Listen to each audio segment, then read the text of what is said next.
In this video I'm doing a switch swap and a side button tuning on my personal G Pro wireless. So that was just standard disassembly. This is my standard desoldering procedure. What I do is add solder to all 3 pins, heat them all up, pull the switch out. Don't do this with your hands, do it with the tweezers, otherwise you risk burning yourself. Don't be an idiot like me.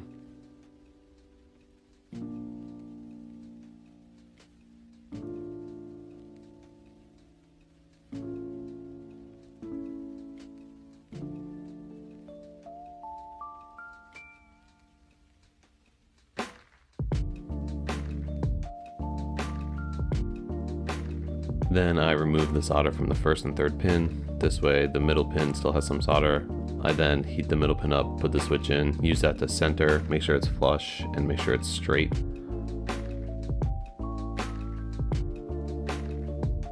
Then I'll add solder to the other 2 pins. Also, this issue with the chisel tip right here is because the tip needs to be tinned. It is oxidized, needs the tip tinner in the cleaner. But if your iron doesn't seem to be melting the solder, you need tip tinner. It's the most common issue I see with desoldering, is that the tip is oxidized. So hold the switch in.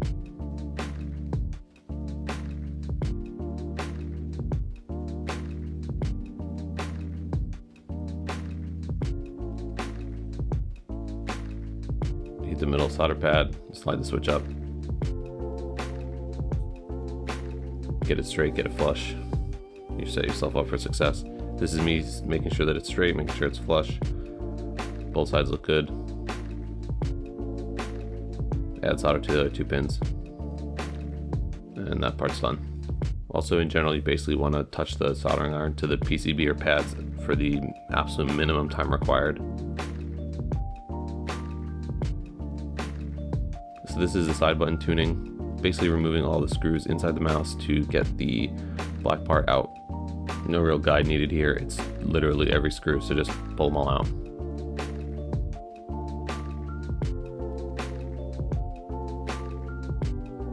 There's 2 on the top, the rest are on the bottom.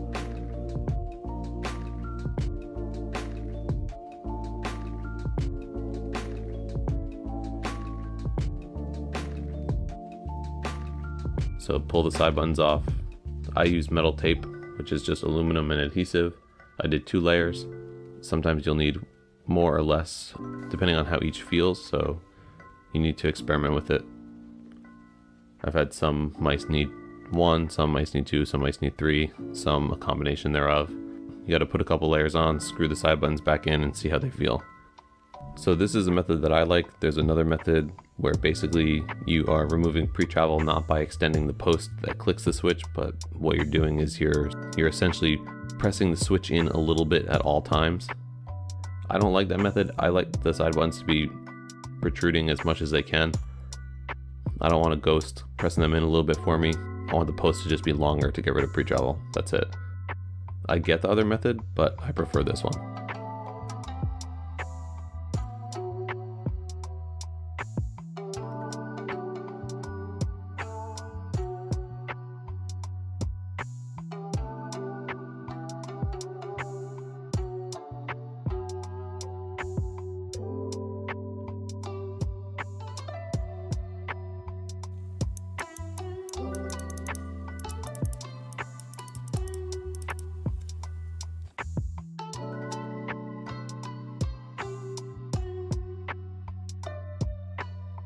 Screwing everything back together, not exciting. Make sure you don't crush this spring that holds the scroll wheel in place. That's basically it. Screw everything back together, keep track of your screws, shouldn't be anything extra. Get some nice new feet for your mouse, don't reuse the feet.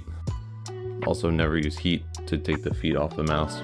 You'll end up melting the bottom plate and warping the mouse. Not worth it to save $5 on feet. Getting rid of a little pre-travel on the main clicks here, same method, put some tape. You can see how it feels. You can try it yourself, see how it feels. If you don't like it, just pull the tape off. It's easily reversible.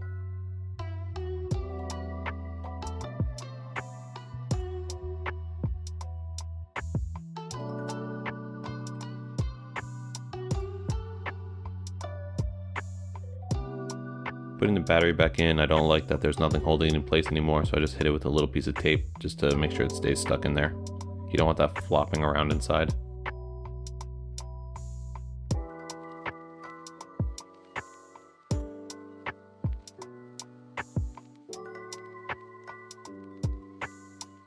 These are Tiger V1s for the Superlight. They fit perfect, feel amazing, super smooth. Highly recommended.